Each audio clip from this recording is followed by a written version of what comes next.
A paz do Senhor Jesus, meus irmãos, como vocês estão? Meus irmãos, minhas irmãs, que Deus possa estar abençoando cada um de vocês nesse momento que vocês estão vendo esse vídeo. Nesse vídeo eu gostaria de tratar um pouco sobre o pão, que é um alimento base naquela época, um alimento principal até os dias de hoje, se a gente for parar para ver, né? Porque ele está em tudo que a gente come hoje em dia também. Na época de Jesus, existia dois tipos de pães: o pão de trigo e o pão de cevada. O pão de trigo era um pão mais leve, um pão mais macio, um pão mais gostoso de se comer. E tinha o pão de cevada, que era um pão mais inferior, um pão mais rústico, um pão mais forte, que na maioria das vezes o gosto era amargo, um pão duro. O pão naquela época, ele designava as classes, ele separava as classes, das classes mais ricas e das classes mais pobres, das classes inferiores. O pão de trigo, como ele era mais caro, ele era consumido pelas classes que tinham mais condição, a classe mais rica, né? Enquanto o pão de cevada, que era um pão mais insignificante, um pão que as pessoas que tinham condição de comprar o pão de trigo nem olhavam para esse pão, era consumido pela classe menor, pela classe mais pobre, pela classe mais simples. E o pão, naquela época, principalmente o pão de cevada, ele não era um acompanhamento, ele era literalmente a refeição das pessoas. Ele se comia em tudo. Era um pão que era produzido todo dia, gradativamente, sem ao qual essas pessoas, se elas não produzissem, elas literalmente morreriam. Não é à toa que Jesus, em João 6,35, ele fala: "Eu sou o pão da vida". Jesus não estava dizendo apenas uma frase bonita. Ele estava praticamente dizendo: "Eu sou aquilo ao qual vocês não vivem sem. Eu sou aquilo ao qual vocês não vivem sem nem um dia". Jesus é aquilo ao qual a gente não vive sem, pessoal. Jesus é aquele que a gente não pode viver sem nem um dia. Olha que maravilha, olha que linda essa frase de Jesus. Partindo agora para falar um pouco sobre a multiplicação dos pães e dos peixes, que eu creio que muita gente conhece, até os que não lê a Bíblia, vamos ler um pouquinho sobre João 6, versículos 5 ao 11.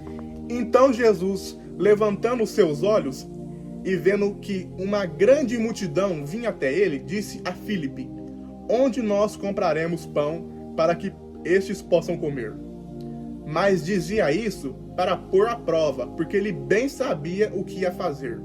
Filipe respondeu-lhe: 200 denários de pão não são suficientes para que cada um deles tome um pouco. Um dos seus discípulos, André, irmão de Simão Pedro, disse-lhe: "Está aqui um rapaz que tem 5 pães de cevada e 2 pequenos peixes, mas o que é isso para tantos?" E disse Jesus: "Fazei os homens se assentarem." E havia muita grama naquele lugar.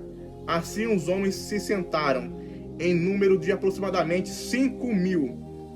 E Jesus tomou os pães e, havendo dado graças, ele distribuiu para os discípulos, e os discípulos para os que estavam sentados. E do mesmo modo os peixes, quanto eles queriam. Olha que maravilha, pessoal. O texto maravilhosamente faz questão de especificar que o pão do qual Jesus multiplicou era de cevada. Então, vê, gente, um pão tão insignificante, tão inferior, alimentando uma multidão. E o que podemos entender sobre essa passagem, sobre a multiplicação dos peixes e pães de cevada, que é um pão mais inferior, um pão mais insignificante pela classe maior, mas que foi usado para alimentar 5.000, sendo esses tanto mulheres como crianças, tanto pessoas pobres como pessoas mais ricas de condição. O que podemos entender? Pessoas que te consideram insignificante, desprezível ou até sem valor, elas irão encontrar refúgio em você, irão encontrar consolo em você, irão encontrar ajuda em você, pois você pode ver que um pão insignificante, que é o pão de cevada, comparado ao pão de trigo, foi ele que foi usado para a multiplicação, foi ele que foi usado para alimentar tanto as classes grandes quanto as classes pequenas. Ou seja, assim como o pão, que era considerado insignificante para muitas pessoas, foi ele que foi usado para suprir as necessidades daquelas pessoas, e assim também será na sua vida. Pessoas que te consideram insignificantes, sem valor, elas vão acabar tendo que precisar da sua ajuda, e o nome do Senhor será glorificado através da sua vida. Pois aquela pessoa que é considerada insignificante aos olhos das pessoas, para Deus tem um grande valor e um grande uso.